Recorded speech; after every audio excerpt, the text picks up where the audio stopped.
அந்த சந்திரன் அமிர்த தாரத்தை வருஷிக்கிறான். சிவபெருமான குறிச்சு பார்வதி தவம் பண்ணினால் இந்த கல்யாண வாழ்க்கை இருக்கே அது உங்க சாமர்த்தியத்துல அமையவே அமையாது. கல்யாணத்துக்கும் ஜாதகம் பார்க்கணும்னு இல்லை, ஜாதகத்தை பொருத்தத்தை பத்தி சொல்லவே இல்லை விஷயம். ஈஸியா உள்ள பரிகாரம் சொல்றேன். பொம்மநாட்டுகளாக நித்திய கனகதாரா ஸ்தோத்திரம் சொன்னா போதும். நம்ம உடம்புல வளர்ச்சியை கொடுக்கிறது ஜீவனா இருக்கிறவன் சூரியன், வளர்ச்சிக்கு சப்போர்ட்டா இருக்கிறவன் சந்திரன், போஷணத்துக்கு சப்போர்ட்டா இருக்கிறவன் சந்திரன், ஜீவனத்துக்கு தான் சப்போர்ட் சூரியன். அந்த சந்திரன் அமிர்த தாரத்தை வருஷிக்கிறான். அதனாலதான் சகசிராராபி வருஷின்யை நமஹா அப்படின்னு வருது.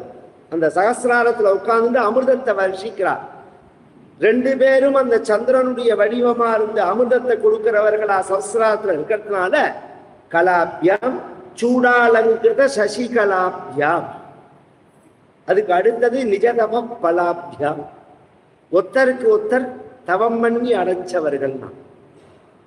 சிவபெருமான குறிச்சு பார்வதி தவம் பண்ணினால் அப்படிங்கிறது பிரசித்தம். சிவபெருமான குறிச்சு வாழ்க்கையே இருக்கு பாருங்க. இந்த கல்யாண வாழ்க்கை இருக்கே அது உங்க சாமர்த்தியத்துல அமையவே அமையாது. அதெல்லாம் உங்க சாமர்த்தியமே எடுபடாது, சுழிதான். சில பேர் சொல்லுவா, இந்த ஜோசியல்கிட்ட போய் காமிப்பா சில பேர், எனக்கு என் பொண்டாட்டிக்கும் ஒரே சண்டையா இருக்கு அப்படின்னு உடனே எப்ப காமிப்பான்னு தெரியுமோ, ஷஷ்டத்தை பூர்த்தி ஆனப்புறம். ஷஷ்டத்தை பூர்த்தி ஆனப்புறம் ஜாதகத்தை விட்டு காமிப்பான் ஒரே சண்டையா இருக்கு அப்படின்னு.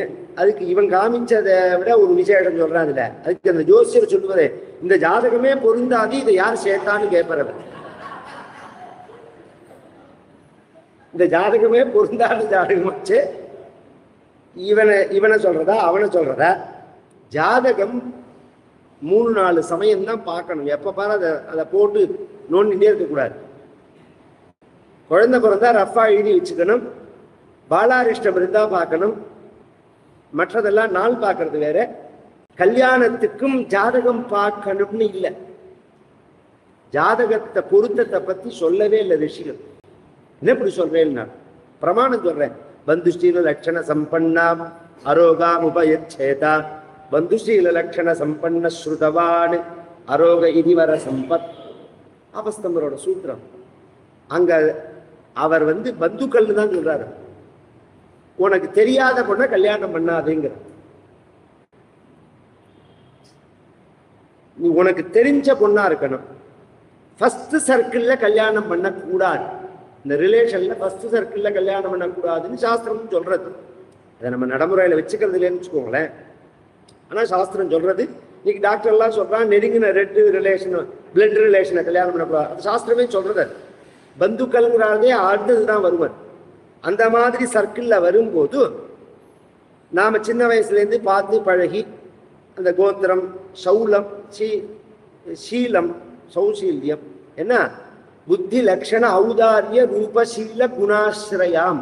ருக்மிணி கல்யாணத்துல ஜோடி பொருத்தத்தை சொல்லும் போது இவரை பத்தி எப்படி இருக்கு, அவரை எப்படிப்பட்டவர் அப்படிங்கிறத ரெண்டையும் எப்படி பொண்ணை பார்க்கணுங்கிறதுக்காக சொல்றார்.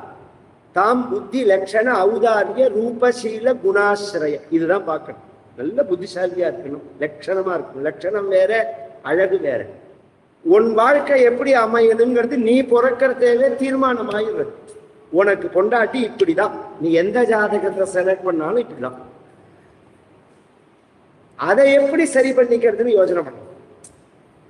கலத்திர காரகன் அப்படிங்கிறவன் சுக்கிரன். லக்னத்திலேருந்து 7ஆம் இடம் கலத்திர ஸ்தானம்னு பேரு. ஜோசியத்துல ஒரு சின்ன விஷயத்தை சொல்லிட்டு போறேன். லக்னத்திலேருந்து 7ஆம் இடத்துக்கு கலத்திர ஸ்தானம்னு பேரு.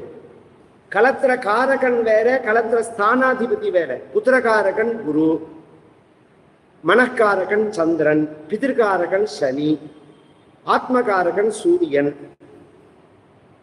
ரிணகாரகன் ரோககாரகன் செவ்வாய். இதெல்லாம் வச்சு பார்க்கணும். இந்த 7ஆம் இடத்துக்கு யாருனாலும் வருவா. சந்திரனும் வருவா, சூரியனும் வருவா, அதிபதியா வருவா. லக்னத்தை பொறுத்து மாறும். மேஷ லக்னத்தையோ விருஷ லக்னத்தையோ எடுத்துட்டேன்னா 7ஆம் இடம் சுக்கிரனோட வீடு. அங்க கலத்திர காரகன் எவனோ அவனே கலத்திர ஸ்தானாதிபதி. அது ரொம்ப பிரச்சனையா இருக்கும். அந்த லக்னம் ரொம்ப பிரச்சனையா இருக்கும். நீங்க எந்த பொண்ணை கல்யாணம் பண்ணாலும் அப்படிதான். ஒழுங்கா சுக்கிரன் எழுந்துட்டாருன்னா பிரச்சனை இல்லை. சுக்கிரன் சரியா இல்லைன்னு வச்சுக்கோங்க. பொதுவா ஜாதகத்துல சுக்கிரன் சரியா இல்லைன்னாலே பிரச்சனையா இருக்கும் கல்யாண விஷயத்துல. அதுவும் இதுல கலத்திர நான் சொன்ன 7ஆம் இடத்துக்கு அதிபதியா இருந்துட்டாருன்னா பிரச்சனையா இருக்கும். ஈஸியா உள்ள பரிகாரம் சொல்றேன். பொம்மநாட்டிகளா இருந்தா நித்திய கனகதாரா ஸ்தோத்திரம் சொன்னா போதும். நித்திய குழந்தைகளுக்கு அந்த கனகதாரா ஸ்தோத்திரத்தை சொல்லி கொடுத்துடணும். தெரிஞ்சுக்கணும். நாம ஹை லெவல்ல நம்ம ரிஷிகள் நமக்கு நாலெட்ஜ கொடுத்துட்டு போக, நாம கீழேருந்து ஏபாராப்பிலேருந்து இன்னொருத்தன் சொன்னதை கேட்டு ஆரம்பிக்கிறோம் வாழ்க்கையை. குழந்தைகளுக்கு இதை பார்த்து இதை சொல்லி கொடுக்கணும். அது மாதிரி ஆண் குழந்தைகளா இருந்தா லக்ஷ்மி ஸ்தோத்திரங்களை சொல்றான். உபநயனமானவாளா இருந்தா ஸ்ரீ சூக்தம் சொல்லி கொடுக்கணும். ஸ்ரீ சூக்தம் 2 பேரை சொன்னாலே போதும். 75% சரியா போயிடும். ஒரு 25% பிரச்சனை இருக்கதான் இருக்கும். அது மாற்றவே முடியாது. ஏன்னா எல்லாத்தையும் 100% மாற்றிக்கிறதுக்கெல்லாம் நமக்கு சக்தி கிடையாது. நாம தெய்வம் கிடையாது. மழை பெய்யாம இருக்க முடியாது, நம்மளால செய்ய முடியாது. நம்ம மேல மழை படாம இருக்கிறது கொலை பிடிச்சுக்கலாம். அது மாதிரிதான் வாழ்க்கையே. மேலும் இது போன்ற சிறப்பான நிகழ்ச்சிகளை காண இப்போவே லைக் பண்ணுங்க, ஷேர் பண்ணுங்க, மறக்காம சப்ஸ்கிரைப் பண்ணுங்க.